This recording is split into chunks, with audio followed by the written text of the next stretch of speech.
الحمد لله وكفى وسلام على عباده الذين اصطفى أما بعد أعوذ بالله من الشيطان الرجيم بسم الله الرحمن الرحيم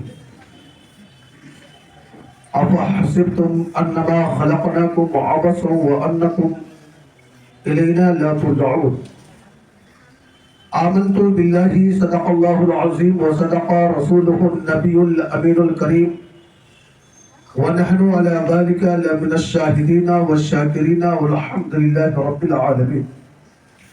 جنہیں جو درود یاد ہو آوازیں بلند کر کے پڑھ لیا جائے. اللہم صلی علی سیدنا شفیعنا حبیبنا مولانا محمد وسلم صلو علیہ صلاۃ و سلام علیک یا رسول اللہ صلی اللہ تعالی علیہ وآلہ وسلم.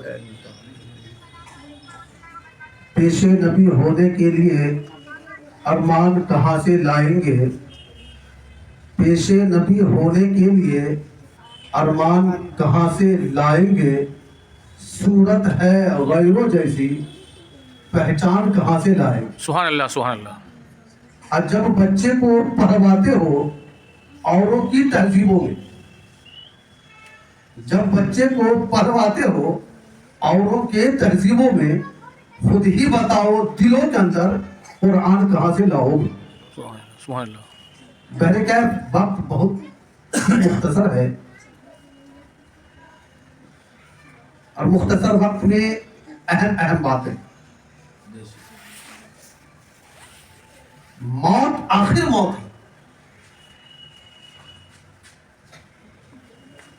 لیکن موت انسان کو کب یاد آتی ہے؟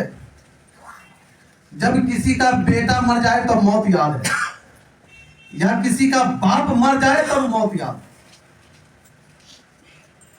رشتہ دار انتقال کر جائے تب موت یاد ہے،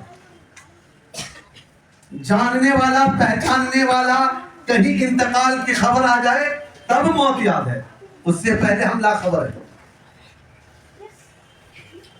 اس لیے لاخبر ہیں کہ ہم وہم پیدا کر رکھے ہیں ہم تھوڑی مرنے والے ہیں، ہم ابھی ہی مرنے والے ہیں، اسی حالت میں مرنے والے ہیں، اسی جگہ پر مرنے والے ہیں،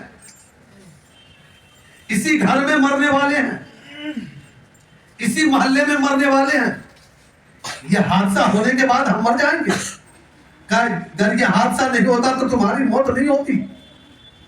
صرف وہم و گمان ہے. قرآن پاک پارہ 18 اللہ رب العالمین کا ارشاد ہے افحسبتم انما خلقناکم عبثا وانکم الینا لا ترجعون. اے میرے بندو یہ وہم و گمان نکال دو کہ اللہ نے تجھے یوں ہی پیدا کر دیا، اب تم لوٹ کر ہمارے پاس نہیں آؤ گے. لا ترجعون، لوٹ کر نہیں آؤ گے. اور جب ہی انتقال کر جاتا ہے تو ہم بھی پڑھتے ہیں تو یہی پڑھتے ہیں، دنیا پڑھتی ہے تو یہی پڑھتی ہے، کائنات کے جس خطے میں پڑھی جاتی ہے تو یہی آیتیں پڑھی جاتی ہے انا للہ و انا الیہ راجعون. ترجمہ کیا؟ لوٹ چلو. کہاں؟ اس کے پاس. کس کے پاس؟ جس کی تم امانت ہو. تب ہمیں موت یاد آتی ہے.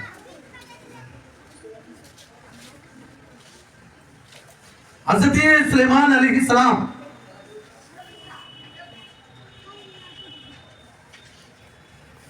جنہوں نے قبلہ اول کی تعمیر کرائی،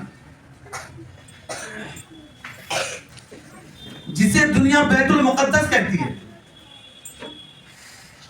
وہ قبلہ اول تھا. اور یہ میرے نبی جناب محمد رسول اللہ صلی اللہ علیہ وسلم کی اشارہ ہے، صرف اشارہ ہے کہ کعبہ اب قبلہ. حضرت سلیمان علیہ السلام مجمع میں بیٹھے ہوئے تھے ایک دم سنجیدگی میں. آج جو ہمارے بچے، ہمارے بھائی، ہماری بہن، ہماری بیوی، ہمارے رشتہ دار جو تہمتیں باندھ دیتی ہیں، ابھی مرنے والا تھا کیا؟ اکثر زبان پہ آ جاتی ہے بات، ابھی انتقال ابو کرنے والے تھوڑی تھے، انتقال کر گئے. میرا بھائی ابھی مرنے والا تھوڑی تھا، وہ تو انتقال کر گئے. ارے تم جانتے تھے کہ وہ ابھی نہیں مرنے والا ہے تو خبر کیوں نہیں دیتے؟ ہوشیار رہے. حضرت سلیمان علیہ السلام کے پاس ملک الموت آیا.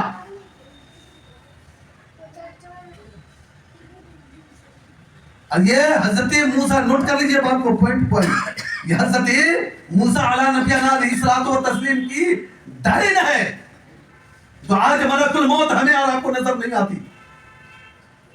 ورنہ ملک الموت جب آتی تھی تو روبرو آتی تھی، آمنا سامنا ہوتا، پنجہ آرائی ہوتے، یعنی کشتیاں لڑ جاتے، تم ہماری روح قبض کر لو گے. ایسے ایسے سرمات تھے، طاقتور تھے، دگز تھے، لڑ جاتے تھے، تم ہماری روح قبض کر لو گے. چلا یہ حضرت موسیٰ علیہ نبینا علیہ الصلوۃ والتسلیم کی دائن آپ صاحب، یہ اللہ نے اسے پوشیدہ کر دیا. وجہ کیوں؟ حضرت موسیٰ علیہ السلام نے ایک تھپڑ رسید کر دی کہ تم ہماری روح قبض کر لو گے. نہیں تو جس پوزیشن میں ہے، جس حالات میں ہے، جس سوسائٹی میں ہم جی رہے ہیں، اگر ملک الموت دیکھے نہیں، خالی کہہ دے کہ وہ ملک الموت آ رہی ہے تمہاری روح قبض کرنے، تو حالت کیا ہوگی وہ وہی جانتا. جس دور میں ہم گزر رہے ہیں، حضرت سلیمان علیہ السلام کے پاس سنجیدگی مزاج میں آیا، ملک الموت بیٹھ گئے، اور جس کی روح قبض کرنی تھی رہ رہ کر اس کے طرف دیکھ رہا، جس کے طرف وہ نگاہ ڈال رہا ہے وہ سہم گیا.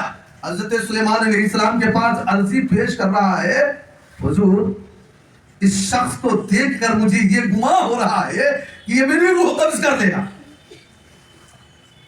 حضرت سلیمان علیہ السلام پیغمبر نہیں ہے، صرف بادشاہی نہیں ہے.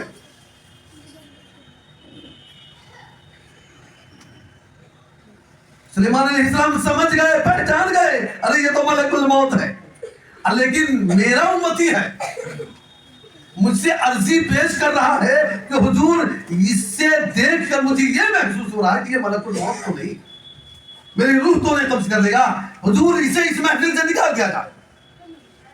اور ایسا ہی ہوا، نکال دیا گیا.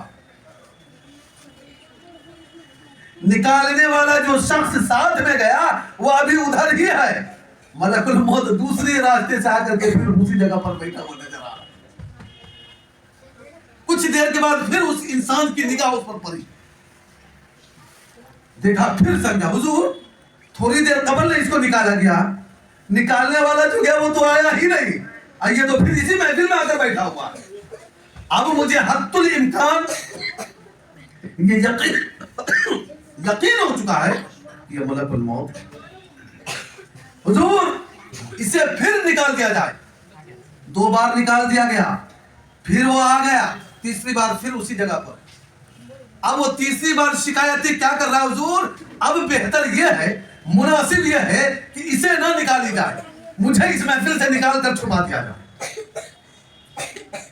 بولے یہ بات ہے، ہاں جب محفل ختم ہوگی تو یہی چلا جائے گا، اور جب چلا جائے گا تو میں آپ کے پاس پھر آ جاؤں گا. پیغمبر علیہ سلیمان وہ تو پہچان گئے کہ ملک الموت ہے.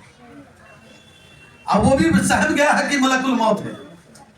اب یہاں پر بات یہ ہے کہ لوگ چیمت گوئیاں کرتے ہیں، ابھی مرنے والا تھا کیا، یہیں پر مرنے والا تھا کیا.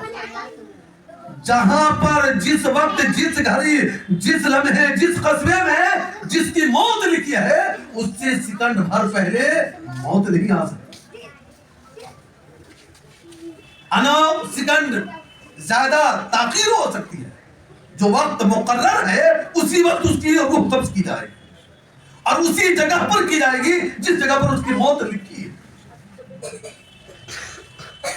لوگ کیا بیٹھے ہیں ڈاکٹر کیا گیا اسی لیے انتقال کرے، دوسرے ڈاکٹر کیا جاتا تو نہیں انتقال کرتا. سنتے ہیں کہ نہیں سنتے؟ مسلمان ہو کہ نہیں ہو؟ اگر مسلمان ہو تو ایمان بھی ہے یا نہیں ہے؟ کہتا ایکسیڈنٹ کر کے اس لیے نہ مر گئے. اگر ایکسیڈنٹ نہیں کرتا تو کیا وہ نہیں مرتا؟ ارے تم مسلمان ہو اور مسلمان میں ایمان رکھتے ہو. اب یہ جملہ لگا طبیعت ٹھیک نہیں ہو، اور پھر اس طرح کی تہمتیں. ملک الموت کے ڈر سے سلیمان علیہ السلام نے اسے حکم دیا جن کو. نوٹ کر لیجئے، حضرت سلیمان علیہ السلام کے پاس اتنی طاقت و قوت اللہ نے عطا فرمائی تھی کہ تمام کائنات پر ان کی حکومت تھی.